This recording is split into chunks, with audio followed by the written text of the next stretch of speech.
1980 के दशक में वैज्ञानिकों ने गीजा के ग्रेट पिरामिड के रहस्यों को जानने के लिए एडवांस टेक्नोलॉजी से एक्सप्लोर करने की कोशिश की तो उन्हें पता चला कि पिरामिड के अंदर एक सीक्रेट चैम्बर है।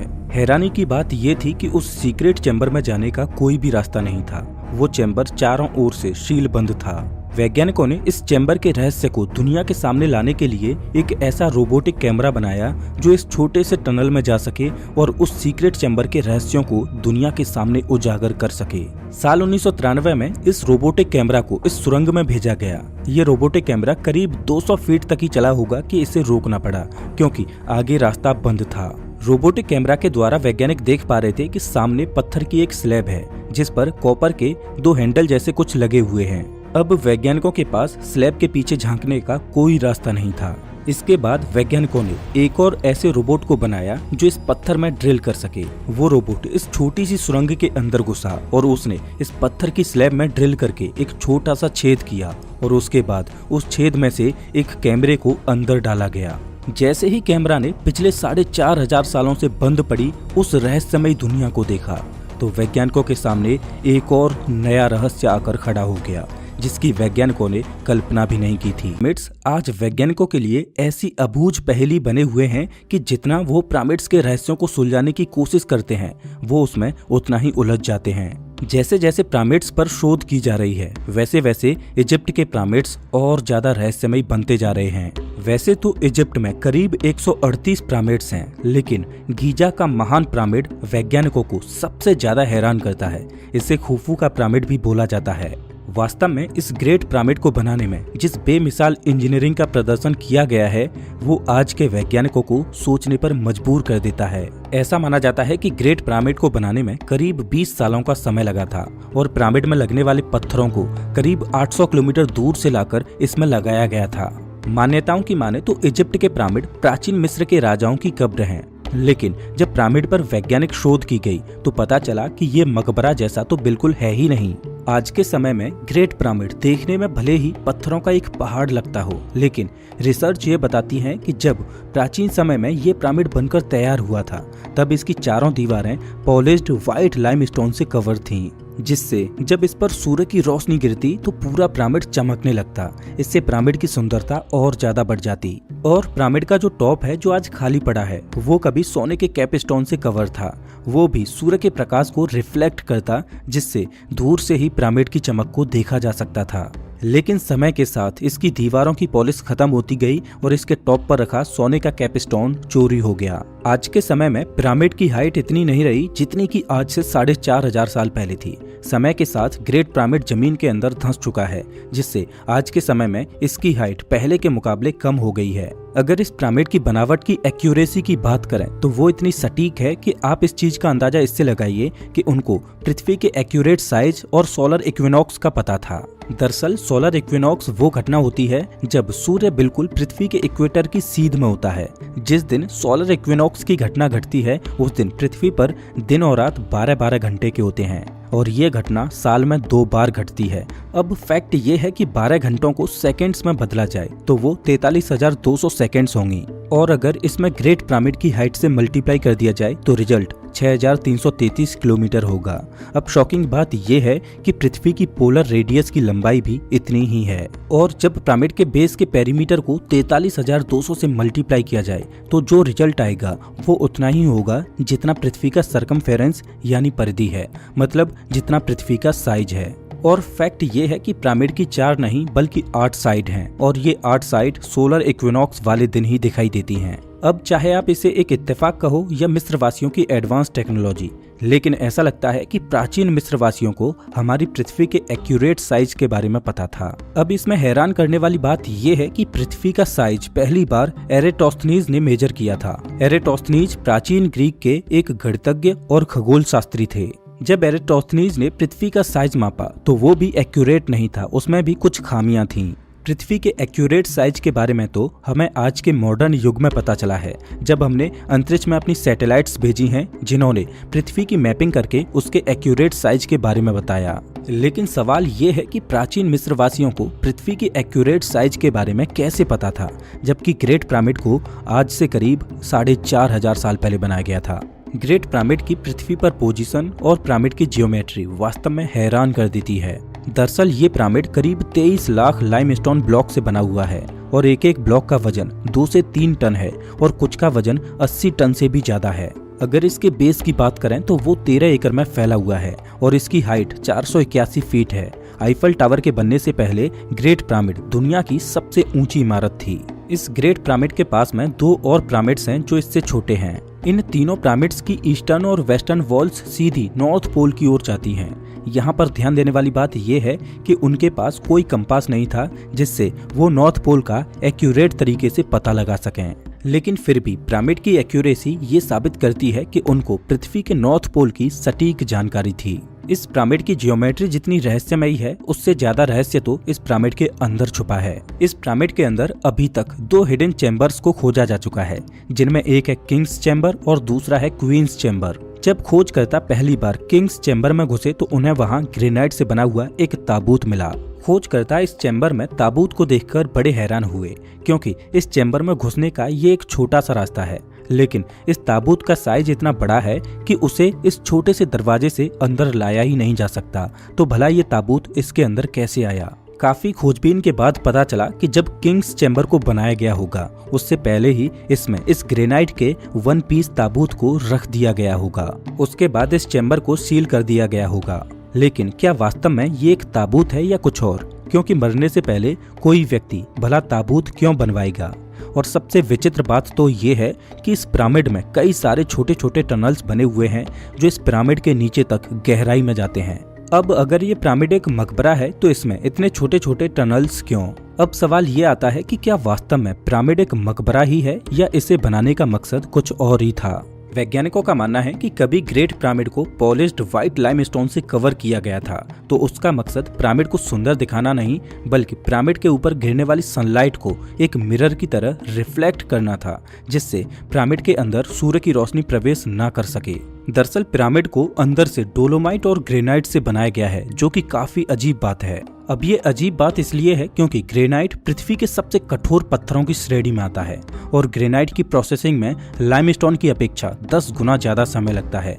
और सबसे बड़ी बात ये कि इस ग्रेनाइट को पिरामिड की कंस्ट्रक्शन साइट से करीब 800 किलोमीटर दूर से लाया गया था। अब सोचने वाली बात यह है कि एक मकबरा बनाने के लिए ऐसे मटेरियल की क्या जरूरत जिसको प्रोसेस करने और लाने में ही इतना समय लग जाए। अगर वैज्ञानिकों की माने तो इस तरह के जटिल मटेरियल में क्वार्ट्ज और मेटल क्रिस्टल्स मौजूद होते हैं और सबसे इम्पोर्टेंट ग्रेनाइट पीजो इलेक्ट्रिसिटी का एक अच्छा कंडक्टर है। दरअसल जब किसी खास तरह के मटेरियल पर दबाव डाला जाए तो उस मटेरियल पर इलेक्ट्रिक चार्ज पैदा हो जाता है, इसे पीजो इलेक्ट्रिसिटी बोला जाता है। और पिरामिड के अंदर उपयोग होने वाला दूसरा मटेरियल डोलोमाइट इलेक्ट्रिकल कंडक्टिविटी को बढ़ाने का काम करता है और पिरामिड के टॉप पर लगा गोल्ड इलेक्ट्रिकल एनर्जी को ऊपर भेजने का एक जरिया है। वैज्ञानिकों की माने तो पिरामिड कोई मकबरा नहीं जहां प्राचीन मिस्र के राजाओं की बॉडी को दफनाया जाता था, बल्कि पिरामिड तो प्राचीन पावर प्लांट थे। और खोजकर्ताओं का ये भी मानना है कि पिरामिड के अंदर मौजूद ताबूत कोई ताबूत नहीं बल्कि एक बड़ी बैटरी हो सकता है। पिरामिड के चारों ओर इलेक्ट्रोमैग्नेटिक रेडिएशन को भी कैप्चर किया गया है, जो कि आसमान में कड़कड़ाती बिजली के समान है। ऐसा माना जाता है कि इससे निकलने वाली इलेक्ट्रोमैग्नेटिक रेडिएशन का सोर्स पिरामिड के अंदर ही कहीं किसी हिडन चैम्बर में छुपा है। दरअसल पिरामिड के पावर प्लांट वाली थ्योरी सबसे पहली बार एक ब्रिटिश ऑथर क्रिस्टोफर डन ने साल 1998 में दी थी। क्रिस्टोफर डन ने एक किताब पब्लिश की द गीजा पावर प्लांट, जिसमें उन्होंने बताया कि दरअसल ग्रेट पिरामिड एक मशीन है जो हाइड्रोजन की मदद से इलेक्ट्रिसिटी बनाती है। लेकिन क्या वास्तव में पिरामिड के पावर प्लांट वाली थ्योरी में कोई सच्चाई है भी या नहीं? मिस्र का एक पुरातत्वविद जो कि प्राचीन मिस्र की धरोहरों और पुरावशेषों का राज्य मंत्री रह चुका था, जाही हवास, उस पर साल 2014 में मिस्र के प्राचीन अवशेषों को चुराने का आरोप लगाया गया था। और जाही हवास ने जिन प्राचीन चीजों को चुराया उनमें प्राचीन कॉपर वायर भी शामिल थे जो ग्रेट पिरामिड से निकाले गए थे। ये भी एक विचित्र बात है कि जब इलेक्ट्रिसिटी का आविष्कार आज के मॉडर्न युग में हुआ है तो प्राचीन समय में कॉपर वायर्स की क्या जरूरत थी। और एक और विचित्र बात यह है कि जाही हवास ने उन चीजों को आखिर क्यों चुराया? क्या जाही हवास को मिस्र के पिरामिड के बारे में कोई ऐसा राज पता था जिसे वो दुनिया के सामने नहीं लाना चाहता था, या बात कुछ और थी? मिस्र के पिरामिड्स के बारे में हम जितना सोचते हैं वो उससे कहीं ज्यादा रहस्यमयी हैं। अगर ये सच है कि ग्रेट पिरामिड के द्वारा इलेक्ट्रिसिटी को ट्रांसफर किया जाता होगा तो कहीं ऐसा तो नहीं कि महान वैज्ञानिक निकोला टेस्ला पिरामिड के राज को बहुत पहले ही समझ चुके थे। निकोला टेस्ला का मानना था कि पृथ्वी के दोनों पोल्स का इस्तेमाल करके पृथ्वी पर अनलिमिटेड इलेक्ट्रिकल एनर्जी को प्रोड्यूस किया जा सकता है। साल 1905 में निकोला टेस्ला के इस बयान ने पूरी वैज्ञानिक कम्युनिटी को हैरान कर दिया। निकोला टेस्ला ने यह भी कहा कि पृथ्वी की जो ऊपरी लेयर है आयनोस्फीयर, उसका इस्तेमाल करके भी पृथ्वी पर अनलिमिटेड इलेक्ट्रिसिटी को पैदा किया जा सकता है। और इसके लिए टेस्ला ने अपने इलेक्ट्रोमैग्नेटिक टावर पर काम करना शुरू कर दिया, जिसका नाम था वार्डनक्लिफ टावर। पिरामिड की जियोमेट्री और पृथ्वी पर इसकी पोजीशन के हिसाब से ग्रेट पिरामिड 8.1 हर्ट्ज की फ्रीक्वेंसी पर रेजोनेट करता है और टेस्ला का मानना था कि हमारी पृथ्वी की रेजोनेटिंग फ्रीक्वेंसी भी इतनी ही है। अपनी कई सारी कैलकुलेशंस करने के बाद टेस्ला ने अपने वार्डनक्लिफ टावर को बनाने के लिए पृथ्वी पर एक ऐसी जगह को चुना जो ग्रेट पिरामिड के नियमों को फॉलो करे। पिरामिड की ही तरह टेस्ला ने अपने इलेक्ट्रिकल स्टेशन में कॉपर वायर्स का इस्तेमाल किया और टावर के टॉप पर मेटल कॉइल का इस्तेमाल किया, जिससे शॉर्ट रेंज मैग्नेटिक फील्ड पैदा किया जा सके। टेस्ला के वार्डनक्लिफ टावर से इलेक्ट्रिसिटी किसी तार के द्वारा नहीं बल्कि वायरलेस तरीके से ट्रांसमिट की जाती, बिल्कुल वैसे ही जैसे आज हम मॉडर्न वाईफाई को इस्तेमाल करते हैं। दरअसल निकोला टेस्ला एक ट्रांसफार्मर की तरह कुछ ऐसा बनाना चाहते थे जो कि आयनोस्फीयर का उपयोग करके वायरलेस इलेक्ट्रिसिटी को ट्रांसमिट कर सके। अब अगर वायरलेस तरीके से इलेक्ट्रिसिटी को ट्रांसमिट किया जाएगा तो इसे कहीं न कहीं पर किसी डिवाइस के द्वारा रिसीव भी किया जाएगा। खोजकर्ताओं को इजिप्ट में बड़े बड़े ओबेलिस्क मिले हैं। ओबेलिस्क 4 साइडों वाले ऊंचे ऊंचे मॉन्यूमेंट हैं जो कि ग्रेनाइट से बने हैं और उनके टॉप पर क्वार्ट्ज स्टोन्स लगे हुए हैं। क्रिस्टोफर डन का मानना था कि इन्हीं ओबेलिस्क के जरिए वायरलेस इलेक्ट्रिसिटी को रिसीव किया जाता होगा। प्राचीन मिस्र वासियों ने कुल 28 ओबेलिस्क बनाए थे, लेकिन इसी तरह के मॉन्यूमेंट इस्तांबुल, रोम, लंदन, पेरिस और न्यूयॉर्क में मिले हैं। हालांकि निकोला टेस्ला का ये वार्डनक्लिफ टावर का प्रोजेक्ट फेल हो गया, क्योंकि टेस्ला के अनुसार वायरलेस इलेक्ट्रिसिटी को जनरेट करने के लिए पिरामिड जैसा ही स्ट्रक्चर बनाने की जरूरत थी। लेकिन दुर्भाग्य से टेस्ला के पास ना तो 20,000 वर्कर्स थे जो इतना बड़ा स्ट्रक्चर बना सकें और ना ही इतना बजट था कि वो इतने बड़े प्रोजेक्ट को कंप्लीट कर पाएं। हालांकि पिरामिड की इस पावर प्लांट वाली थ्योरी को सपोर्ट करने के लिए वैज्ञानिकों के पास कोई ठोस सबूत नहीं है। पुरातत्वविदों को मिस्र में अभी तक ऐसी कोई भी डिवाइस नहीं मिली है जो इलेक्ट्रिसिटी से चलती हो, लेकिन उन्हें इजिप्ट के डेंडोरा शहर में हाथोर टेम्पल में एक नक्काशी मिली है जिसमें ये ड्राइंग आज के मॉडर्न बल्ब की तरह लगती है, जिसे डेंडोरा लाइट कॉम्प्लेक्स के नाम से जाना जाता है। लेकिन इसमें कितनी सच्चाई है ये कोई नहीं जानता, क्योंकि जब प्राचीन मिस्र में इतना भारी भरकम पावर प्लांट बनाया जा सकता है तो उसके बनने के सबूत भी तो मिलने चाहिए कि उसको कैसे बनाया गया था, किन मशीनों का इस्तेमाल किया गया था उस पावर प्लांट को बनाने में। ये सवाल पिरामिड के एक और नए रहस्य को उजागर करता है और वास्तव में पिरामिड का सबसे बड़ा रहस्य तो यही है कि इन्हें बनाया कैसे गया था। आप इस बात को जरा गौर से सुनना। जिस दौर में ग्रेट पिरामिड को बनाया गया था उस समय ना तो कोई ऐसी क्रेन थी जो बड़े बड़े पत्थरों को ऊपर ले जा सकती, ना उनके पास पत्थरों को काटने की कोई मशीन थी जिससे वो पत्थरों को इतनी बारीक तरह से कटिंग दे पाते। आप जानकर हैरान हो जाओगे कि पिरामिड में इन पत्थरों को इतनी सटीक तरह से लगाया गया है कि 2 पत्थरों के बीच में एक क्रेडिट कार्ड को भी नहीं घुसाया जा सकता। यहाँ तक कि इन लोगों के पास पहिए भी नहीं थे जिसकी मदद से इन भारी भारी पत्थरों को 800 किलोमीटर दूर से लाकर पिरामिड की कंस्ट्रक्शन साइट पर पहुँचाया जा सके। बिना किसी एडवांस टेक्नोलॉजी के आखिर उन्होंने इतनी बड़ी इमारत को कैसे बनाया जो पिछले 4,500 सालों से तेज धूप, गर्मी, बारिश और भूकंप इत्यादि को सहते हुए जैसी की तैसी खड़ी है। आज हम मॉडर्न टेक्नोलॉजी से कितनी भी अच्छी इमारत बना लें, लेकिन वो 15 से 20 साल में बिना मेंटेनेंस के जर्जर हो ही जाती है। इस पूरे पिरामिड का वजन 60 लाख टन के करीब है। अगर इसकी तुलना आज की सबसे बड़ी बिल्डिंग बुर्ज खलीफा से करें तो उसका वजन महज 5 लाख टन है। इतिहासकारों की माने तो ग्रेट पिरामिड को प्राचीन मिस्र के फेरो यानी राजा खुफू ने बनवाया था। जहाँ पर ये ग्रेट पिरामिड बना है वहाँ पर इससे एक और छोटा पिरामिड है जिसको खुफू के बेटे खाफरे ने बनवाया था। इस वजह से इसे खाफरे का पिरामिड भी बोला जाता है। और इससे भी जो छोटा पिरामिड है उसे खाफरे के बेटे मेनकौर ने बनवाया था। इस वजह से इसे मेनकौर का पिरामिड बोला जाता है। इतिहासकारों का मानना है कि प्राचीन मिस्रवासी ऐसा मानते थे कि मरने के बाद जीवन खत्म नहीं होता, मरने के बाद भी जीवन यात्रा चलती रहती है। इस वजह से प्राचीन मिस्र के राजा अपने मरने से पहले ही मरने के बाद चलने वाले जीवन की व्यवस्था कर लेते थे। इस वजह से वो अपने जीवित रहते हुए ही अपनी कब्र यानी मकबरों को बनवाते। शायद इसीलिए ग्रेट पिरामिड के किंग्स चैम्बर में मिला 1 पीस ग्रेनाइट का ताबूत उसमें पहले से ही रखा गया था और बाद में उसमें सिर्फ एक छोटा सा रास्ता छोड़ा गया जिसमें से सिर्फ एक इंसान ही आ जा सके। जब ये राजा मर जाते तो उनकी बॉडी को सड़ने गलने से बचाने और लंबे समय तक प्रिजर्व रखने के लिए बॉडी पर एक खास तरह का लेप लगाया जाता और बॉडी को ममीफाई किया जाता और उस ममी को पिरामिड के अंदर मौजूद ताबूत में दफना दिया जाता। इतिहासकार ऐसा भी मानते हैं कि प्राचीन मिस्रवासियों की धारणा ये थी कि मरने के बाद जीवन खत्म नहीं होता, इस वजह से मरने के बाद के जीवन में उनके राजा को कोई दिक्कत ना हो। इस वजह से राजा की मम्मी के साथ खाने पीने की चीजें, पहनने के लिए कपड़े, गहने, बर्तन, हथियार, जानवर और सेवक सेविकाओं को भी जिंदा ही पिरामिड के अंदर दफनाया जाता था। अब हालांकि ग्रेट पिरामिड के अंदर पुरातत्वविदों को कोई भी मम्मी नहीं मिली है और ना ही इसमें कोई गहने और आभूषण मिले हैं, तो इसके जवाब में इतिहासकारों का मानना है कि हो सकता है कि 4500 सालों के इतने लंबे समय में वो सारी चीजें पिरामिड के अंदर से किसी ने चुरा ली हों।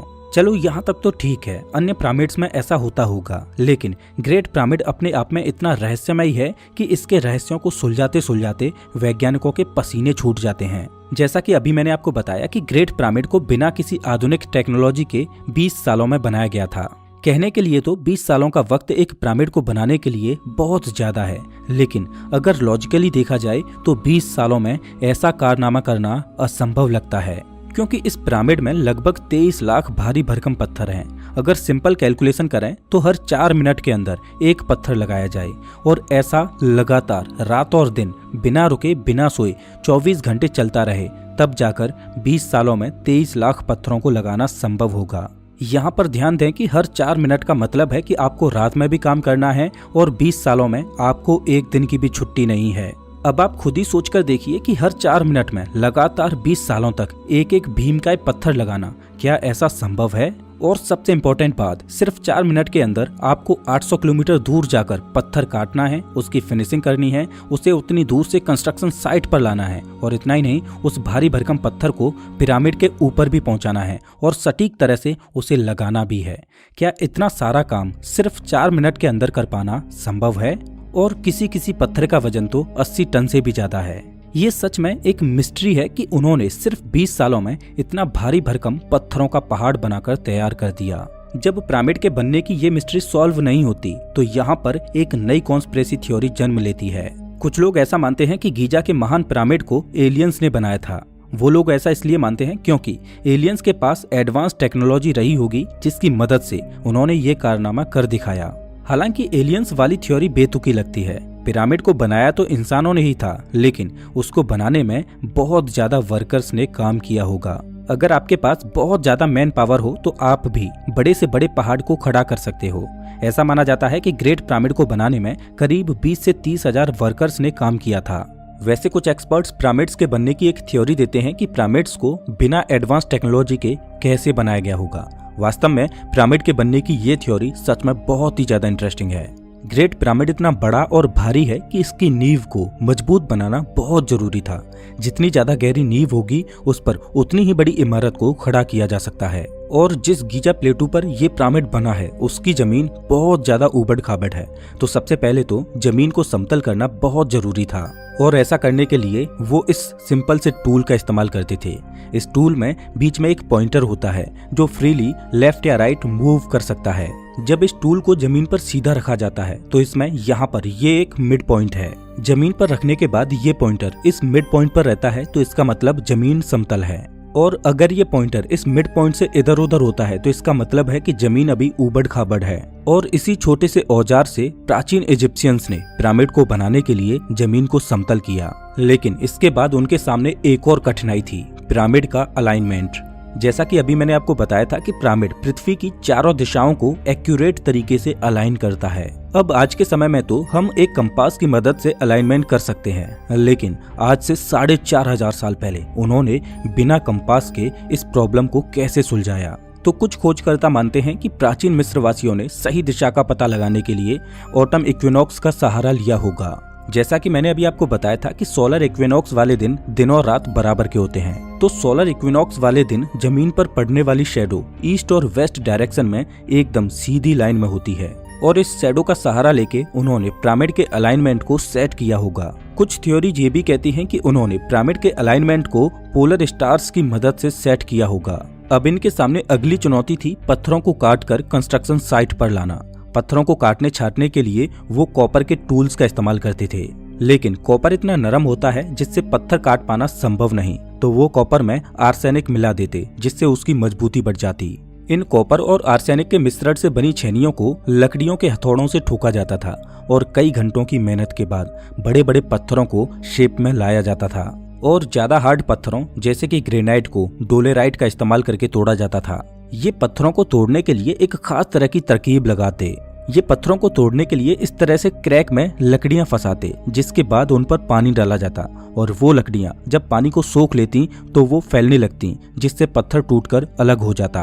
पत्थरों को तोड़ने के बाद इनके लिए अगली सबसे बड़ी चुनौती थी इन भारी भरकम पत्थरों को पिरामिड की कंस्ट्रक्शन साइट पर पहुंचाना। इसके लिए ये इन पत्थरों को अपनी बड़ी बड़ी कश्तियों में रखकर कंस्ट्रक्शन साइट पर लाते। पत्थर कंस्ट्रक्शन साइट पर तो आ गए, लेकिन अब इनके लिए अगली चुनौती ये थी कि इन भारी भरकम पत्थरों को पिरामिड के ऊपर कैसे पहुंचाया जाए।